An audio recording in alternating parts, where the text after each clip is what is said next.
the ADU model plans design contest. I'm really excited that you're here. Hey Matt, I'm gonna mute you just because your microphone's on. Anyway, so yeah, thank you everyone for coming. Glad you're here. Thank you for wanting to learn more about this project. It is exciting and a great opportunity, I think, to as opportunity to work together with the local design community and increase the supply of ADUs in Flagstaff. So Jamie and Teddy, do you want to introduce yourselves and then we can go ahead and get started? Yeah, I'm Jamie. I'm a housing and transportation coordinator, Vista, at the Sustainability Office. So I'm here just kind of help support the project.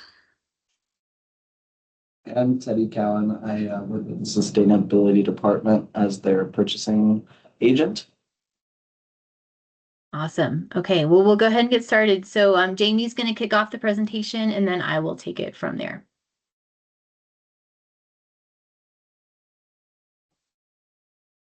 Awesome. All right. Well, thank you guys for coming. This is the request for informal proposals. This meeting is just trying to give you a chance to learn a little bit more about the project and ask your questions. So through this meeting, we'll go through some of the background and the goals of this project, as well as showing some examples from other cities. Then we'll review the timeline for the project, as well as discussing the required design features and the desired design features of these ADUs. Then we'll go over the submittal requirements, as well as the selection criteria, and then we'll give some space for some questions, but feel free to raise your hand throughout the meeting at any time, and we can answer your questions too. All right. So some of the goals of this program is that we're trying to create an ADU model plan library, just having a pre-approved, all-electric, energy-efficient, detached ADU model plans that we can have available to the public. So this will hopefully grow the supply of ADUs in Flagstaff and simplify the process and reducing some of those barriers needed to design and permit these ADUs. This will increase awareness of the ADUs and the benefit to the Flagstaff community, and hopefully connect interested homeowners with the design professionals and other ADU resources. So the city is really seeking like a wide variety of ADU sizes. So some smaller ones that can fit on 6,000 square feet or less, as well as studio units, 1-bedroom units, 2 bedrooms, and trying to be able to accommodate a variety of housing needs. Also, you are able to submit designs that have already been built. So there are a lot of other cities that have been taking on projects like this. This is just a very short list of some of the cities that have been participating. So we took a closer look at the city of Tucson. This is their model plan library. They also hosted a design contest. And then as you can see on their website, they have them displayed where the public can come in and look a little more in detail of what kind of ADU they may be looking for. So they're able to then click on one of these and be able to see a little more in depth about what's happening, what it looks like, as well as seeing all these different blueprints of what it looks like from the studio and changing it to a 1-bedroom or a 2-bedroom. So then once they decide which ADU they'd like, then they're able to reach out to the designer and buy that plan from them. All right, I'll hand it over to Genevieve.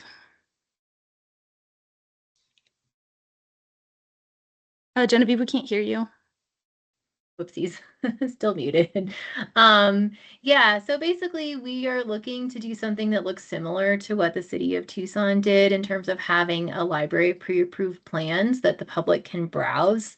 The full plans wouldn't be viewable on the website. It would be a preview. And then if someone from the public says, oh, this is a really cool ADU, I'd like to explore putting this in my property, then they would contact the designer, pay the plan reuse fee to get access to the full plans, work with the designer to make sure that the design fits on the property, kind of go through that site planning process, and then submit for building permit. And the benefit of all of this is that the plans will have already gone through model plan review. So a lot of that city review will have already happened. So by the time a member of the public chooses to select a plan and work with the designer who created that plan, ideally the process is cheaper and quicker than a custom plans design. And the city already has a model plans process that's typically used for large single family subdivisions, but we can use that process for this as well. So basically that's kind of a little bit of the background. I know most everyone's pretty familiar with the city processes, but that's kind of, if you're familiar with the model plan process that we already use for single family homes, this would be similar, but with ADUs. So the timeline, so we are on the second pre-application meeting. So that's step number 2. The request for informal proposals closes on February 10th at noon. So that's Monday, February 10th. If anyone does have any questions, please contact Teddy Callan. He's on the call today, no more than 3 days before it closes. So just to make sure your question does get answered in time. And then on February 24th, that's actually, so I just noticed this today, that's actually when folks will be notified if they've been selected or not. So the panel will meet between February 10th and February 24th to review and score and then select the winning design. So by February 24th, we'll notify folks who've submitted whether their plans have been selected or not. We'll select, or the selection committee will select up to 10 winning designs. Then on, so step number 5, March 3rd, that's actually when we'll post them for kind of a second, more public voting. So that of the 10 designs, those will be posted, and then the public will be able to vote for their favorites on social media. That's, we're calling that Community Choice Award. And then the winner of that will receive an additional award, and so winner, first and second place will receive an additional award. That's on top of the award that you'll already receive for if you are selected as one of the 10 winning designs. And that announcement of the Community Choice Award winners will be by March 21st, 2025.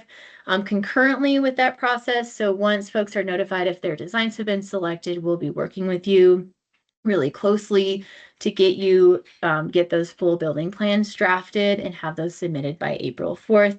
We do also have Amy Tressler from Building Safety has joined the call as well. So if anyone has any building questions, she's here to answer that. But we're working really closely together to make sure that we can meet these deadlines and just work with folks. So basically in the design submittal that's due on February 10th, you submit the design concepts. That's kind of what's listed in the RFIP, and we'll go over that in detail. And then those full building plans will be due by April 4th.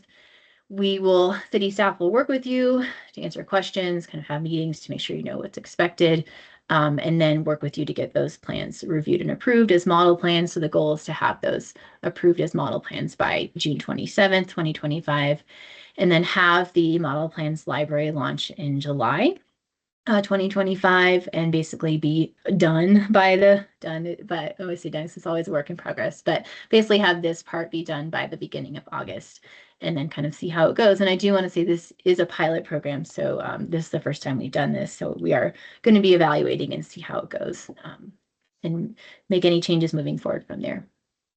Next slide. So this is a high-level overview of the submittal requirements. Basically, everything should be submitted as a PDF format. There's 4 documents. So the first one is a contact information document, and this again is all listed in the request for informal proposals.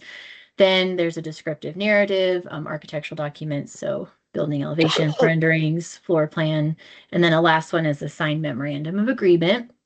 So the descriptive narrative and the architectural documents, those need to be anonymous because the documents that will be sent to the selection committee won't have any identifying information.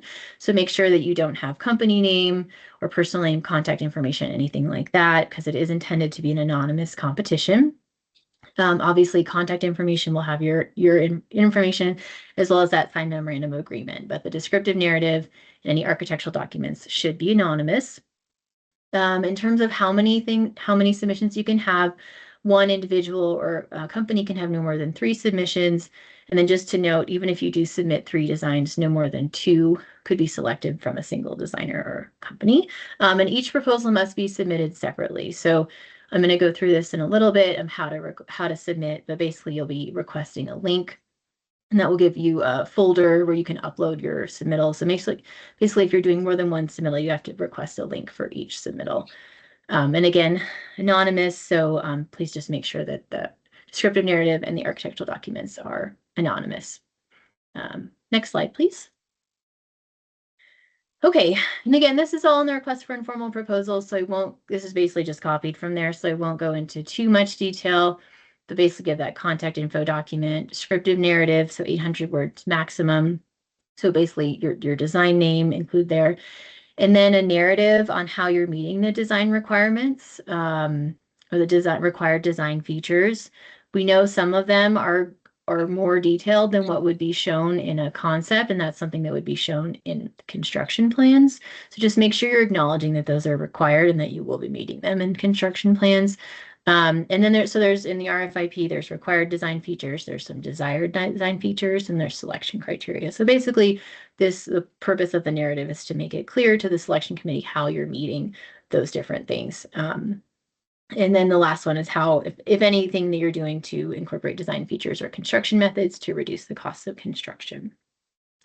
The third component is architectural documents. Again, that's another one of those anonymous documents. So that includes building elevations, required and optional renderings, making sure you're identifying north, south, east, and west on the building elevations, as well as including dimension floor plans, indicating what types of foundations the designs can be placed on, and if you have any interior or exterior pre-approved customizations. And I will talk about that a little more in detail, but I just want to say the whole goal of these plans is to minimize the need to have to do a custom plan. So the more pre-approved customization options that we can have, that you will submit when you do those full construction plans if you are selected as one of the 10 winning designs. So if you have some pre-approved customization options in terms of some interior and exterior things, as well as if a floor plan could be placed on different foundation types, because as we know, Flagstaff isn't flat, and there's different soil types. So just really what we want to try to do is set these up for success so that someone can come in from the public and say, I want to build this ADU. My lot is a little bit sloped, or I need it to be oriented this way. Just kind of so that if there are more pre-approved customization options, it decreases the chance that that design will have to go through a custom plans review. And if it has to go through custom plans review, then obviously it will be more expensive for the client, as well as to pay for design changes, as well as the review fees will be more expensive than for a pre-approved model plan. So that's really just the goal of the reason why it was written this way, is to really try to see if we can minimize the need for a design to have to be kicked into a custom plan review. And then the last component is a memorandum of agreement, and that needs to be signed and dated by the designer. And if you are selected as one of the 10 winning plans, we'll sign it and give it back to you. And it's basically just saying, that you're agreeing to what's in the RFIP.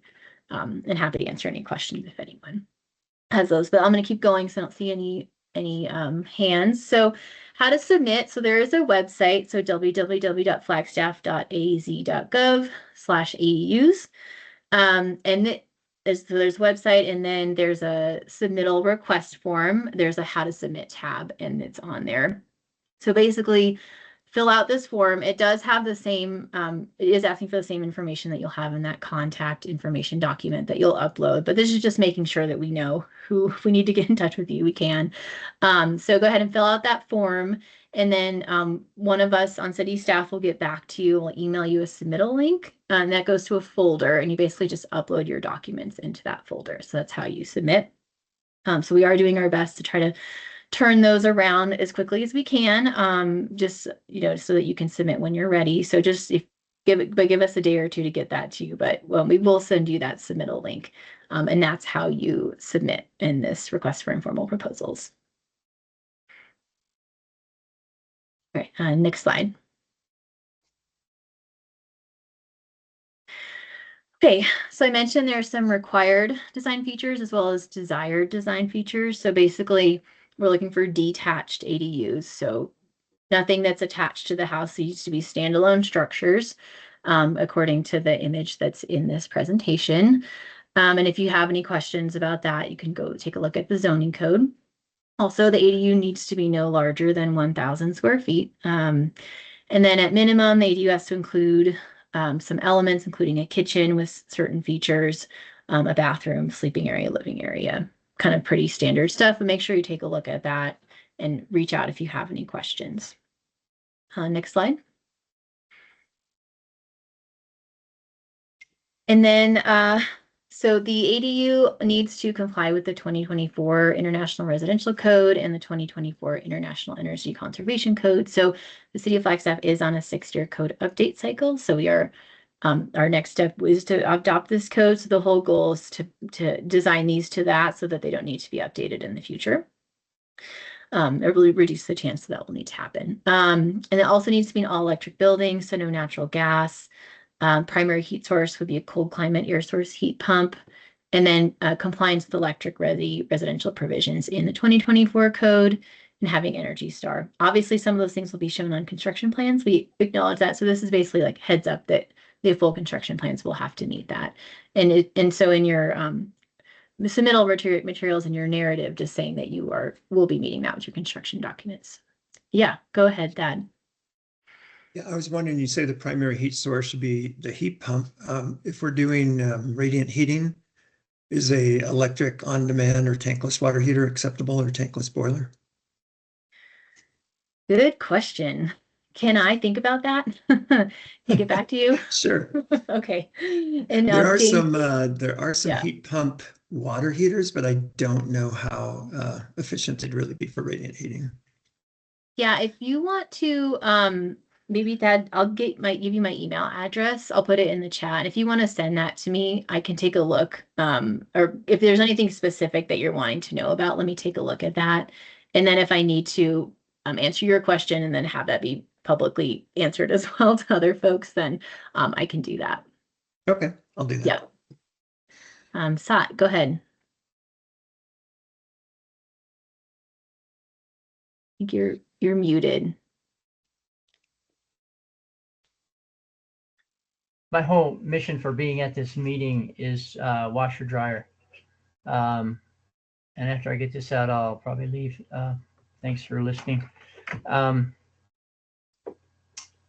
For me, a washer dryer is key, and I think there's a compelling reason to at least put in hookups for washer dryer. My take on this started when I toured one of the Habitat houses on Butler. There wasn't a washer dryer hookup. And I talked to Eric and donated a little bit of money, a couple $100, and he put one in the next one. And I think the issue is that if you don't put it in and somebody wants a washer dryer, and who among us does not want a washer dryer where they live? Instead of a couple $100, it's going to be a couple $1,000. And I talked to Nina, and she said it wasn't part of this list of criteria. So I would just lobby that if you can't get it in now, I would just lobby all the people here, stick it in your design. There are now 2 models on the floor at Home Depot of single unit washer dryers with heat pump heaters, very energy efficient. They just take a 110 plug in, and you don't have to move the clothes from the washer to the dryer, and it's half the size. There's an LG and a GE there. They cost roughly the same as 2 units, about $1,800. And so I would just lobby for getting a washer dryer hookup included in the list of things. And I would question whether whether you should include a dishwasher as well. I know we've all lived without dishwashers, but if you're trying to rent these things out and really make them part of the City of Flagstaff housing crisis answer, I think making ADUs that can be rented out with full amenities is really important. Most folks just don't want to live without a washer dryer, and most folks would rather have a dishwasher. I know it's hard to stick in, but I was just looking at the Boxable. You guys probably know that, Boxabl. They make casitas up in Las Vegas. And they've got a little less than 400 square foot unit that definitely has one of these single washer dryer units, and I think has a dishwasher. I'm not quite sure. I was looking this morning. I couldn't quite make it out, but anyway. that's my rant. Thank you very much for doing what you're doing. I would love to have one of these in my backyard someday. So I'll leave it at that. Thank you. Yeah, thanks, Dot. I appreciate that feedback. Yeah, the RFIP is already out, but I definitely will leave it up to the design professionals. If you can fit washer and dryer, if you can fit a dishwasher, like, do what you can. Those aren't in the required criteria, but definitely we are wanting to meet a variety of housing needs. So definitely something to consider. Okay, so we'll keep going. Next slide, Jamie. Thank you. Yeah, so plumbing fixtures will need to meet water sense requirements, and then another requirement is for a solar ready zone, so showing where that's located on the ADU. And then we'll just, if for construction plans, we'll have to just show that it is solar ready, the electric works, the roof works, etc. There's room for the solar equipment if anyone decides to install that in the future. Next slide. And then definitely want to encourage passive solar heating and cooling features. So thinking about window and awning size, location, and placement. Also acknowledging that passive solar design might not work on every home or every ADU, depending on where it's located and where it's placed. Obviously, don't want to have these features if the site isn't appropriate. So also thinking that's where those pre-approved customization options can be helpful. Just making sure that you can have something that will work on different sites to maximize passive heating and cooling to the greatest extent feasible on that site. And then definitely want the ADU to be able to be placed on different foundation types. As I mentioned, Flagstaff is not a flat place. Some lots have poor soil conditions. We want that floor plan to be able to be placed on different foundation types so that someone who maybe lives on a sloped lot or a lot with poor soil condition can still have that floor plan and that ADU fit on their lot as long as they have room for it. And the last one is complying with radon control methods in the 2024 IRC. Next slide, Jamie.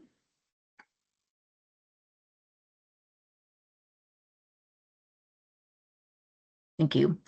So then those were the required features. So some desired design features, and again, leave it up to the design professional to figure out how and if you want to do these, but definitely encourage porches, awnings, other features to provide comfortable outdoor space and protection from the elements for ADU occupants. And again, I know I've mentioned this a couple of times, but really thinking through what sort of pre-approved customization options that you can provide to minimize the need for a custom plan review. I'm gonna finish this and then that I'll call on you. So just thinking about exterior features, so roof lines, awnings, porches, windows, things like that, as well as interior features if there's any variations in floor plan or things like that that don't alter the building footprint, but again, can minimize the need for someone to have to do a custom plan review if they're interested in using your designs.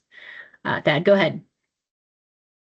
Just wanted to confirm that any porches or shaded areas like that are not part of the 1,000 max square foot No. footprint.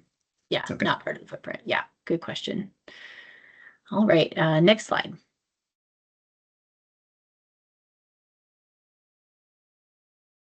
Okay, so this is the selection criteria. So this is what the selection committee will be using to score and select winning designs. And again, this is all in their request for informal proposals. So basically, the selection committee will only see the designs that meet the minimum design requirements, and all the ones that are submitted on time and meet the minimum design requirements are considered to be responsive to the request for informal proposals. Those ones will go to the selection committee, and then they will use this selection criteria to score and select the winning designs. So there's 5 categories. 3 of them are worth 20 points. 2 of them are worth 15 points. That's for 100 points total. So the first one is construction and affordability. The next one is site placement. The third one is sustainability and resilience. The fourth one is accessibility and universal design. And the last one is aesthetics, innovation, and creativity. So basically, these are copied straight from the RFIP. I'll just go over them in a little bit of detail.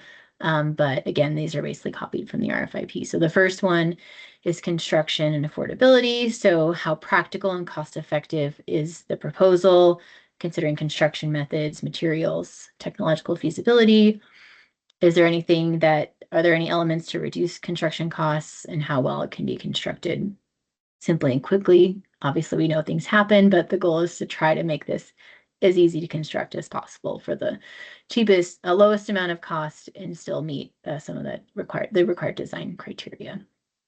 The next one is site placement. So again, we talked a lot about minimizing the need for custom plans. So that's with the exterior pre-approved customization options as well as interior. But this one's also looking at, how well could this actually fit on different lots in Flagstaff. So we have big lots, we have small lots, we have skinny lots, we have wide lots, different types of access, alley access, no alley access, things like that. So just kind of thinking about how well an ADU could be placed in different locations throughout Flagstaff.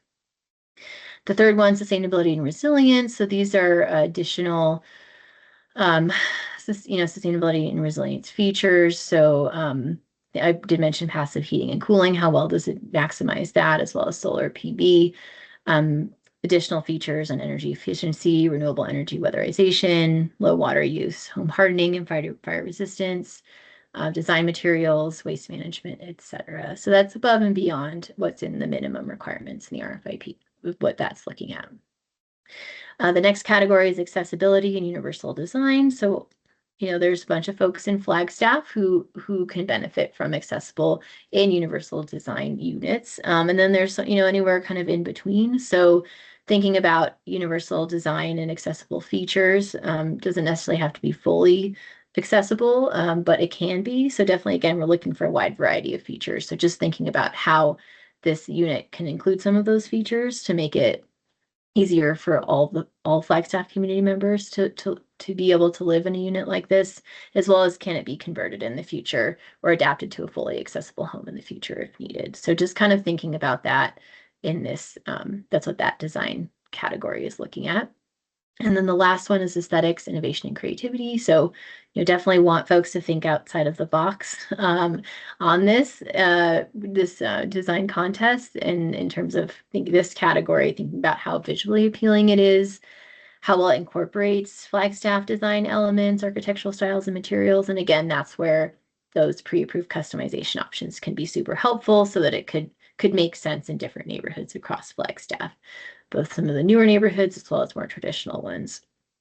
And then thinking about innovative and creative interior design elements to maximize occupants' use of small spaces. Definitely want to encourage thinking that through. And then, just being innovative and creative. So definitely encourage anyone responding to this request for informal proposals to think outside of the box and be innovative and creative. Next slide, please. Okay, so that is it for the formal presentation, but happy to answer any questions. Paul, go ahead. Yeah, sorry, I have a few questions, and I wasn't fast enough earlier to ask them in a timely fashion. I think the first one is an easy one. I think you showed a slide. The initial thing that we do is to just sign and request a link, and that was that gray form. You just fill in your name, and that's the first step in terms of just getting on the list of we're intending to submit. Is that correct? It is, and let me just go ahead and show you. I'll share my screen real quick because I think that would be helpful just to show where it is on the website. So this is here we go, ADU website. So if you go, so again, it's www.flagstaff.az.gov/ADUs.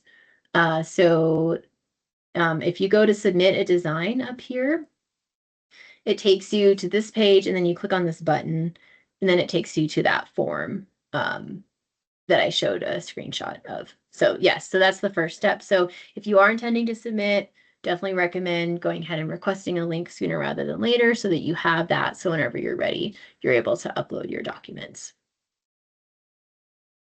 All right, great, thanks. The second one was about customizations. I can't think of a specific example, but I have the sense that my question is about customizations relative to the plan review. Like if I do a custom home plan and I submit and I say the owner might want to do this or they might want to do that, sometimes that it's easy for that to create confusion during the plan review.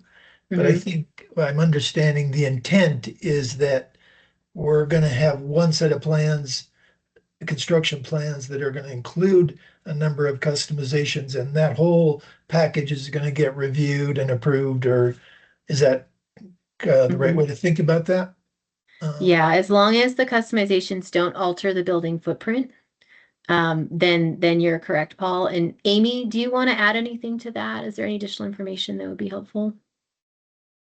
The only thing that I would say to add is, Paul, whatever you think an applicant may or may not want within the structure, add it as an option, because that way in a model review, we're looking at that in encompassing all of those items. So, I mean, there is a possibility that we could do it as a revision after the fact. But I think for the purpose of what this program is we're supposed to be approving the whole ADU project at this time that we are picking it. So that would be what my suggestion is just, whatever you think, they may or may not want, just get it all on the plan. So when we do the model review, those are all options that can be chosen. All right. Like the one that required is it's can be on a slab or an alternate foundations it's calling for. And so we want both of those alternates on the plan. So the plan says go to page X and either do this or that, and both of those are going to get approved during the review Correct. process. Yeah. That's exact. So yeah, depending on the site conditions, you may have to do a stem wall and floor joist versus a slab on grade. And if you include all of that in your plan, then the applicant or you or however this is going to work will be able to choose the best option for that site. Right. I guess the question that's coming up, like once it's, I guess I'm thinking about down the line, and like a client comes and they buy this plan and they want to submit, it's pre-approved. I don't have to go in and change my plans to say for this house, I'm gonna do floor framing and not a slab on grade, right? It's already approved. I don't have to do more work in terms of the plan set. Is that correct? Correct. Yeah. Correct. I think what the big question is how is that determined? Is the applicant going to determine that it's a slab on grade, or is that a conversation you're going to have with the applicant when they purchase your plan? So when they purchase your plan, you can take a quick look at the site and say, well, slab on grade isn't going to work for this site. We're going to have to do a stem wall with floor joists. Because then the other question is posed is how are they going to acquire the site plan that's specific for this particular site? So there is going to be a level of coordination, and what that looks like on your guys' end, I don't know. I'm kind of leaving that up to your teams to figure out how that will work amongst yourselves. But we definitely would need a site-specific site plan. And I think at some point, somebody's going to identify what type of foundation system works for this particular site. Right, so that was my third question. Like, I understand a site plan would have to be specific to a project. And so maybe on that site plan, it says we're gonna do the slab on grade versus the floor framing. So there's some decision that is made and it gets reviewed and it gets submitted with that specific project. Is that a good way to think about it? Correct.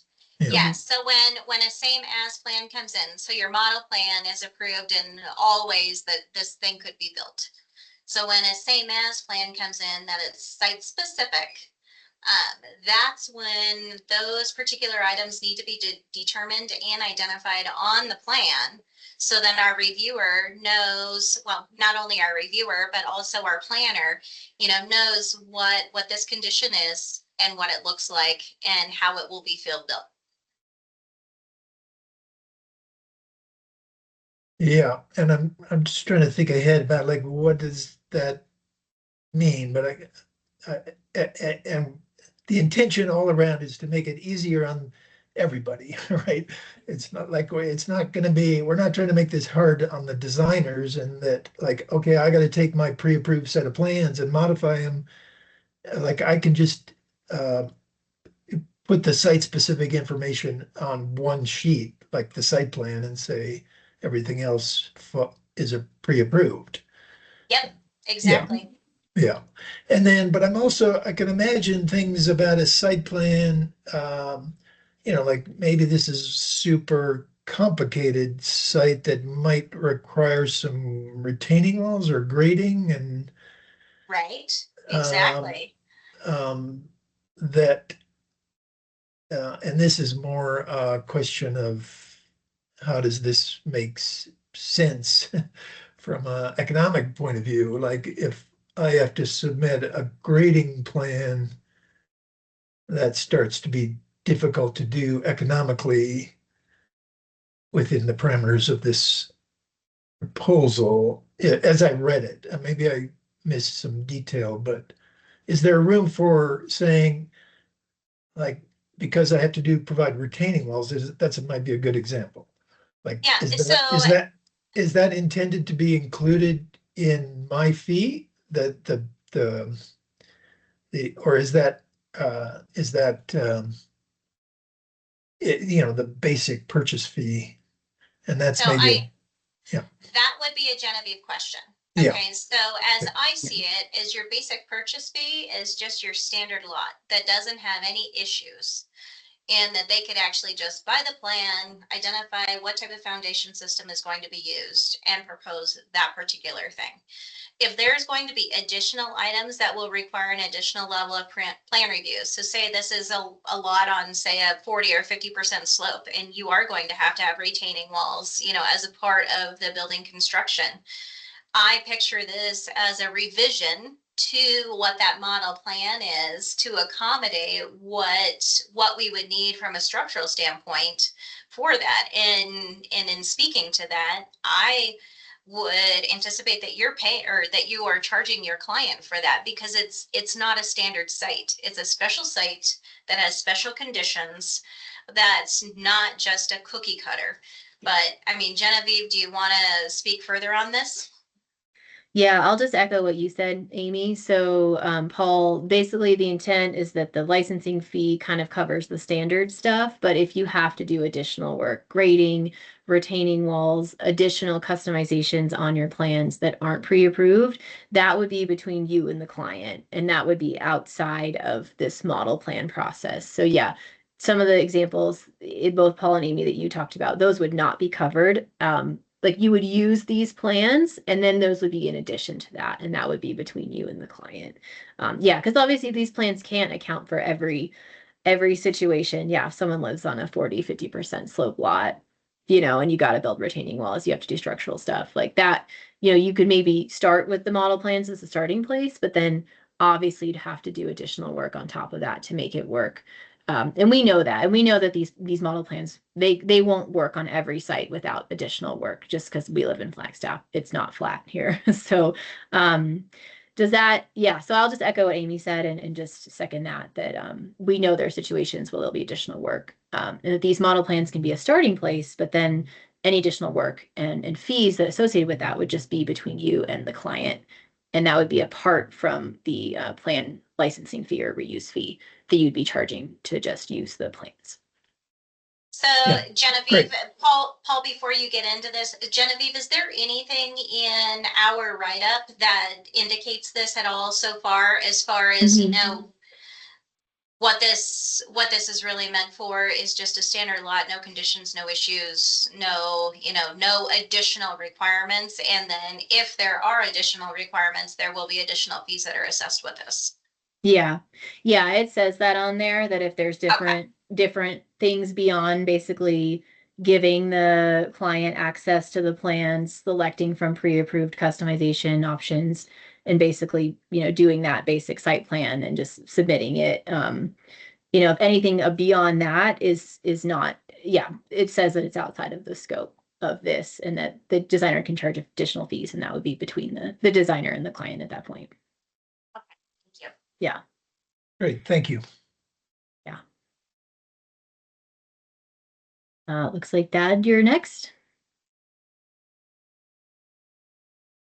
Yeah, along similar lines as Paul's questions, I know that we want to be flexible with orientation on a lot, but at the same time, we're talking about passive solar design and also solar-ready roofs.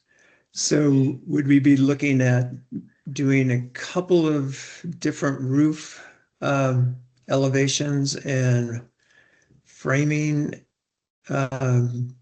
plans? Would that be considered an option? Something that that different, might want to move windows around depending on the orientation. So you could come up with a ADU design and say, well, if it's oriented with this side south, then you use this roof and this this window placement. Does that seem reasonable? Mm-hmm. Yeah. Yeah. Okay. That's kind of what we're thinking. We know that not every lot, passive solar might not work very well on every lot. We don't want a cookie cutter design to go everywhere if it doesn't actually work for that lot. So that's where those kind of pre-approved customization options can help address that. So yeah, thanks for asking. Okay, and then also one last short one. Is a loft, just used for sleeping or something like that? Is that considered part of the square footage, or is that outside of the square footage? I think it's outside. That's a good question. I'm trying to think of the zoning code. From I a don't know. building standpoint, the loft is included as your habitable square footage. So if zoning looks at it differently, that we're dealing with two separate issues. But from a building standpoint, yes, that is included in the square footage. Okay. Yeah, and I guess right. I was coming from the zoning code perspective about not being over 1,000 square feet, and that's from the zoning code. And I don't believe the loft is included, but maybe JB, could you write that question down and I'll just clarify that. But yeah, thanks Amy for acknowledging that it's building and zoning are a little bit different. But the requirement in the RFIP about not being 1,000, that's just trying to match with the zoning code. Okay. Okay, so you'll let us know on that. Yeah. Okay, thanks. Brooke? Y'all hear me okay? Yes. Okay, cool. Yes. Great. Thank you all for explaining all this. I think the question I had, and this may be a really silly question, but it seems like the initial submittal is more simplified as far as like just elevations, floor plan renderings if you like them. And then moving through, if you get selected to do the construction drawings, would we be seeking out our own structural engineer to come on board for those construction drawings, or is that something that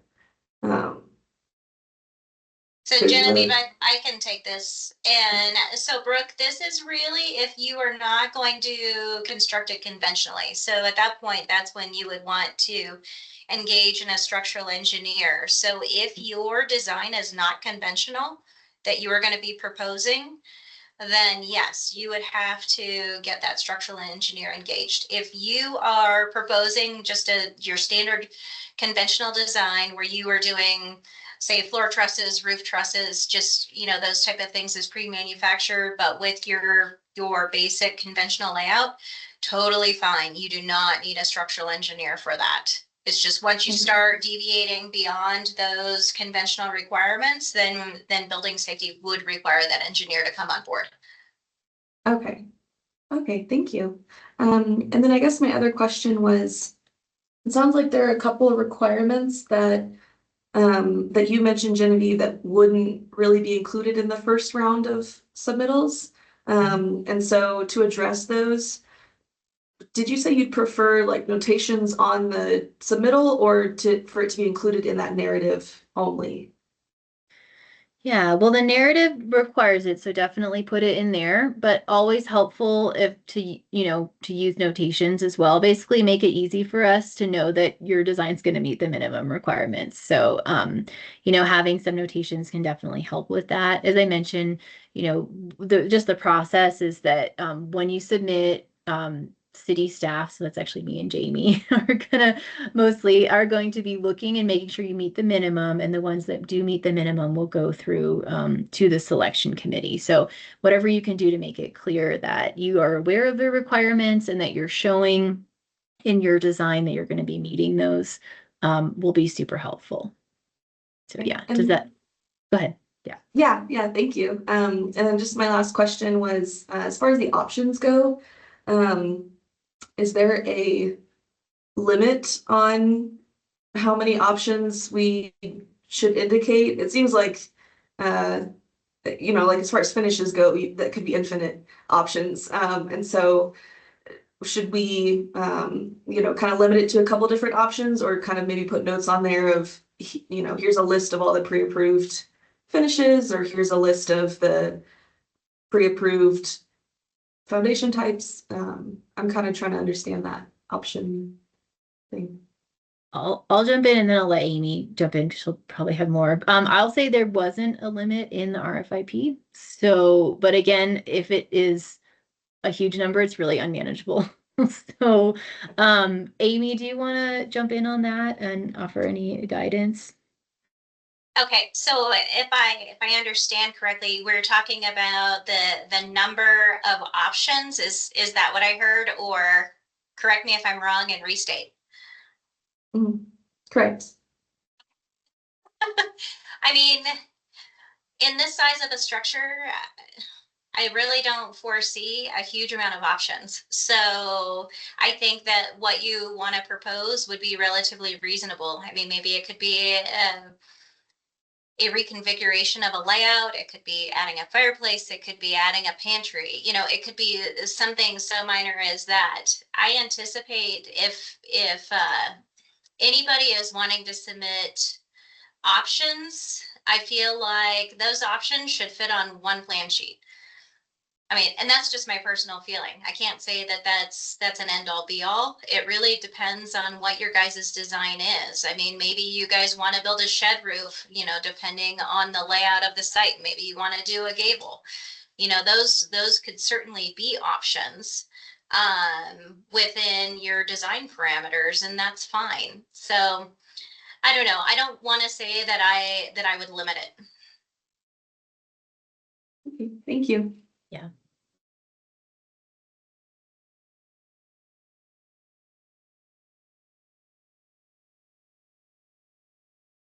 Go ahead, Matt.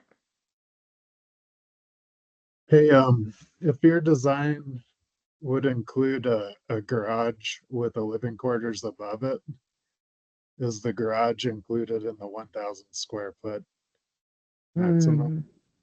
So I can answer that, Genevieve, and the answer is no, because that's non-habitable square footage, Matt. So that does not count to what that ADU square footage is. So just always keep in mind that ADU square footage for that 1,000 square feet is your habitable, which is your livable space.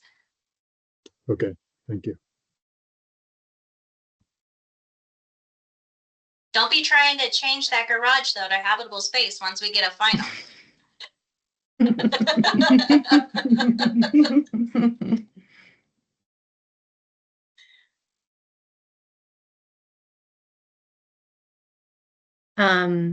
Thanks everyone. These are really good questions. I really appreciate your questions and being engaged. And thank you again for being here. Does anyone else have any other questions that you want to get answered on this meeting?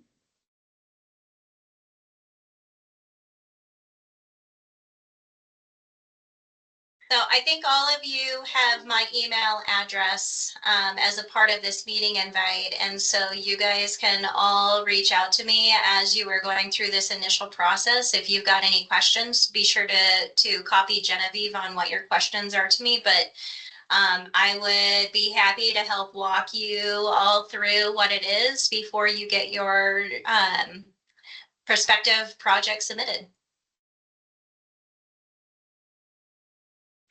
Yeah, and Thad, go ahead and email me your question about floor heating, just so that I know exactly what you're talking about, and then can get back to you on that. And let me, yeah, I'm gonna put in the chat. Let me put my email address, and then just in case you don't have Amy's, I'm gonna put Amy's as well. And Teddy's. Just keep us all in the loop.